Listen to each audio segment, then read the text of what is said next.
नमस्कार, मैं हूं आपके साथ में वफा अब्बास और आप देख रहे हैं नेक्स्ट 9 न्यूज।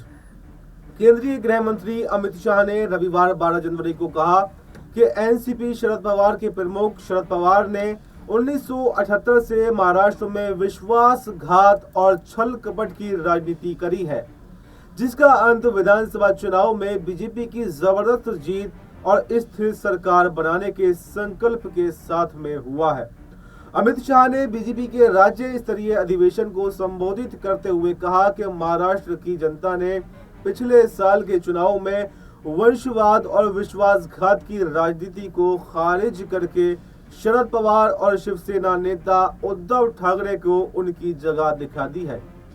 साल 2024 के विधानसभा चुनाव में बीजेपी, एनसीपी और शिवसेना के महायुति गठबंधन ने राज्य की 288 सीटों में से 230 सीटों पर जीत दर्ज की है। बीजेपी 132 सीट के साथ पहले स्थान पर रही, तो वहीं विपक्षी महाविकास आघाड़ी महज 46 सीटों पर ही सिमट कर रह गई। इसमें एनसीपी शरद पवार, शिवसेना यूबीटी को क्रमशः 10 और 20 सीटें मिली। अमित शाह ने कहा कि शरद पवार ने 1978 में महाराष्ट्र में दंगा फटका छल कपट की राजनीति शुरू की थी, जिसे अब 2024 में लोगों ने नकार दिया है। उन्होंने कहा कि इसी तरह वंशवाद की राजनीति और उद्धव ठाकरे के विश्वासघात को भी लोगों ने नकार दिया है। जनता ने 2024 के चुनाव में शरद पवार और उद्धव ठाकरे को उनकी जगह दिखा दी है। चुनाव ने महाराष्ट्र में अस्थिरता की राजनीति को भी अब समाप्त कर दिया है, जो 1978 में शुरू हुई थी। साल 1978 में शरद पवार, जिन्होंने बाद में एनसीपी की स्थापना की, 40 विधायकों के साथ वसंत दादा पाटिल सरकार से बाहर निकल गए थे और मुख्यमंत्री बन गए थे। शिवसेना अविभाजित और बीजेपी ने 2019 का विधानसभा चुनाव भी एक साथ मिलकर लड़ा था, लेकिन उद्धव ठाकरे ने मुख्यमंत्री पद को लेकर गठबंधन तोड़ दिया। बीजेपी ने इस कदम को लेकर बार बार उनका मजाक उड़ाया। बीजेपी कार्यकर्ताओं को राज्य में पार्टी की भारी जीत का असली सूत्रधार बताते हुए अमित शाह ने कहा कि आप पंचायत से लेकर संसद तक पार्टी की जीत के सूत्रधार हैं। आपको बीजेपी को अजय बनाना है, ताकि कोई फिर से उसे धोखा देने की हिम्मत भी न कर सके।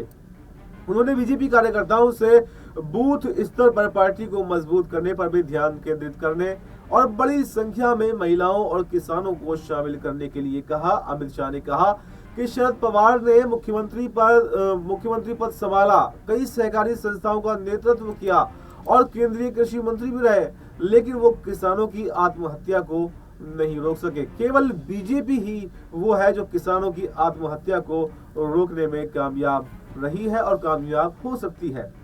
प्रधानमंत्री नरेंद्र मोदी ने किसानों के कल्याण के लिए कई योजनाएं भी बनाई हैं। केंद्रीय मंत्री ने विपक्ष से कहा कि बीजेपी सरकार को सभी आश्वासनों को पूरा करते हुए देखे और ये सवाल न करें कि ये कैसे किया जाएगा। महाराष्ट्र की प्रगति के बिना भारत का विकास संभव ही नहीं है और राज्य में बीजेपी के नेतृत्व वाली सरकार इसे पूरा जरूर करेगी। महाराष्ट्र में बीजेपी की जीत के दीर्घकालिक परिणाम होने का उल्लेख करते हुए अमित शाह ने कहा कि इस ऐतिहासिक जीत ने इंडिया गठबंधन का आत्मविश्वास तोड़ दिया है।